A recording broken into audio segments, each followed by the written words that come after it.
Democrats get a convention bounce, and it looks like it's sustaining itself, at least so far.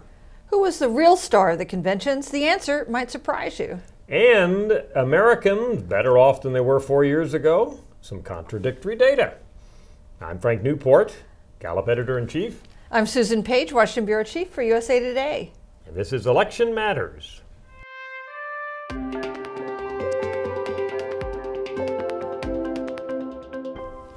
Well, Susan, a time we've been waiting for as we've been doing these shows for, about a year now. The conventions are over, so we've really passed that very significant phase. Now we're going into kind of 3 weeks of campaigning and then the debate phase. But the data show, 2 conventions back to back, and you were at both of them, that Mitt Romney and the Republicans didn't get much movement in our tracking data at Gallup at all. If anything, maybe a downward movement. And yet, so far, Obama is definitely, it looks like to us, getting a bounce out of his convention, both in job approval and in the ballot. Who would you vote for, Obama or Romney?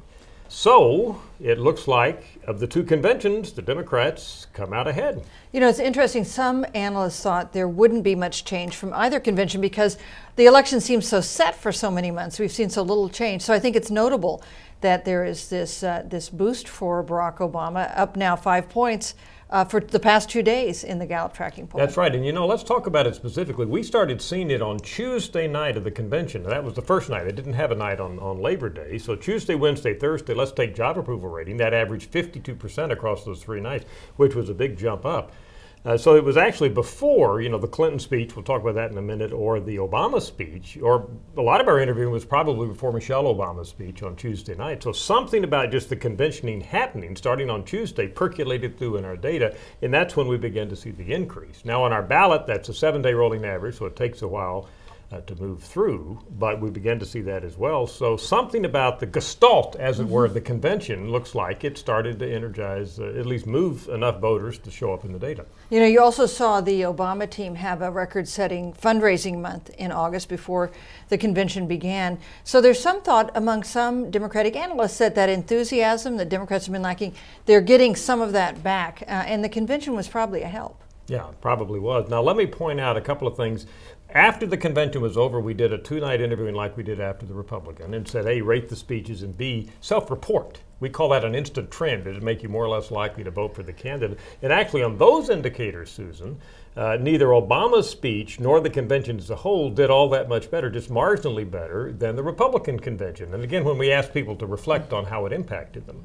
Well, and that's interesting. If you just looked at that in absence of any other context, you'd say, so not much difference between conventions. But one speaker really stood out, and that was Bill Clinton. Higher approval rating for his, higher ratings for his speech than for either Barack Obama or for Mitt Romney. Nearly as high a rating as Barack Obama got in 2008, and that was a record. Yeah, that was really startling when we looked at the data. Obama's speech, a little better, as you say, than Romney's. Clinton's speech did much better.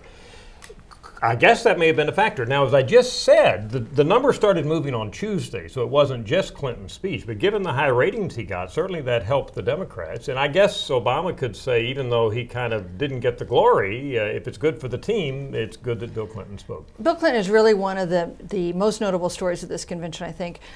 For one thing, remember 4 years ago, Barack Obama and Bill Clinton were not friendly because Barack Obama had just defeated Hillary Clinton for the Democratic nomination. Also, when was the last time a president left office, out of office 12 years, able to come back and make a real difference in a presidential election? I don't know. You'd have to go back to, I don't know, Teddy Roosevelt or earlier before you could find a similar situation. Not in modern times has a former president been in a position young enough, politically healthy enough, and willing enough to make a difference in an election at this point after leaving office himself. Yeah, and his favorable ratings up in the 60% is Bill Clinton's as high as we've ever seen it. So something about what he's done since leaving office has improved his position rather than moving down, and now the Democrats are taking advantage of it. Big question, of course, Susan, is we're sitting here on Monday. We don't know what's going to happen the rest of the week, and it's possible the bounce could dissipate itself. But you said in your story in USA Today that the positioning of these candidates in the next 2 weeks is critical. We've talked about how important the debates will be coming up. But the fact is, debates, there's some evidence by Chris Lezian, a political scientist from Temple, who you've had on this show, that this is really a more critical period, that attitudes are getting set now. Debates tend to confirm them. He reports that in the last 15 elections, if a candidate had a lead 2 weeks after the conventions, that candidate has won the popular vote without exception. So we really have to watch and see what happens over the next 2 weeks, absolutely. Also, Susan, keep in mind, we were talking about it before we started here. Some estimates are over a third of votes will be cast by early voting and by mail. So that kind of indicates that particularly the last debate, or the last several debates, may be less effective simply because a lot of votes are already locked in by that point in today's early voting environment. Yeah, definitely a change in the way American politics works. Yeah. Are you better off or worse off than you were 4 years ago? Now, we asked that question in a USA Today Gallup poll, and most Americans say they are not better off than they were 4 years ago. And of course, that's a question that Mitt Romney is asking in every swing state as he tries to build support for his challenge to President Obama. But what did you find in we actually looking at the data? We actually looked at data like economic confidence, and we looked at satisfaction with the way things are going in job creation, and your standard of living, is it getting better? And we looked in February of 2009, which is when Obama took office, in August of this year, last full month's data we have. And on all of those indicators, Americans are better off now than they were when Obama took office. So I said, well, I guess they are better off. Now, there's a caveat here. February of 2009 was terrible. You know, just coming out of the fall of 2008, and everybody was really down when Obama took over. So he took over when things were really terrible. So it really had nowhere to go but up. But nevertheless, the data are clear compared to those low readings on February of 2009. By August of this year, Americans are better off on those indicators. Yeah, so maybe Americans have a short memory about that. And maybe they had an expectation that things would be better by now than they are. But never, so that's what we meant by contradictory evidence. When they think about it, nah, I'm not better off. But when you look at the numbers, they are, if you calibrate them into February of 2009.